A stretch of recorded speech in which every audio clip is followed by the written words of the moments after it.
அவன் எப்படி வந்தான்? மனம் திரும்புதோட தகப்புக்கிட்டு வரும் பொழுதுதான் அந்த தரித்திரத்திலிருந்து விடுதலையாக்கப்பட்டான். ஆமென் சொல்லுமா?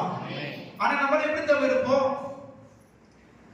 எப்படி இருப்போம்னா, பேருக்கு கிறிஸ்தவங்க ஒரு கூட்டம் இருக்கிறாங்க, பேருக்கு கிறிஸ்தவங்க, பண்டைய கிறிஸ்தவங்க ஒரு கூட்டம் இருக்கிறாங்க, ஞாயிற்றுக்கிழமை கிறிஸ்தவங்க ஒரு கூட்டம் என்ன பண்றாங்க இருக்கிறாங்க. எப்படி மனம் திரும்புவாங்க தெரியுமா? கள்ளத்தனமாய் மனம் திரும்புவாங்க. என்ன தனமா மனம் திரும்புவாங்க? கள்ளத்தனமா மனம் திரும்புவாங்க.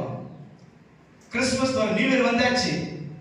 இப்ப இந்த வாரம் ஃபுல்லா ஆண்டவரே இந்த வருஷத்துல நான் செய்த எல்லா பாவத்தையும் மன்னிச்சிடுங்க அப்படின்னு சொன்னா பண்ணுவோம். நம்மளை சுத்திகரிச்சு கொண்டே இருப்போம்.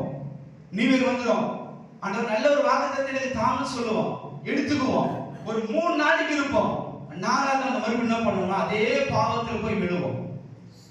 காலையில் அறிக்கையிடுவாங்க, ஆண்டவரே நான் செய்த தவறெல்லாம் மன்னிச்சிடுன்னு சொல்லி அறிக்கையிடுவாங்க. சாயங்காலத்தில் போய் பாவம் செய்வாங்க. 2ஆம் நாள் 3ஆவது நாள் அதே தப்பு செய்வாங்க.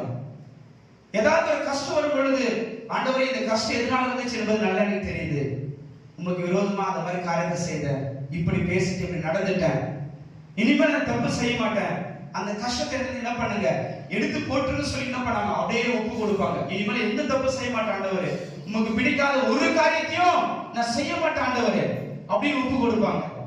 அந்த பிரச்சனை மாறும் பொழுது மறுபடியும் என்ன பண்ணுவாங்கன்னா அதே தப்பு செய்வாங்க. அப்ப இதுதான் கள்ளத்தனமான மனம் திரும்புதல். ஆனா ஆண்டவர் நம்மிடத்தில் எதிர்பார்க்கிறது என்ன?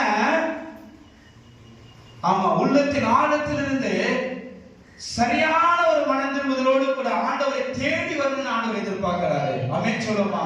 அப்ப பாவம் சமாதானத்தை இணைக்கப்படுகிறது, பாவம் தரித்திர நிலைமைக்கு கொண்டு வரக்கூடியதா இருக்கிறது. ஆமென் சொல்லுமா?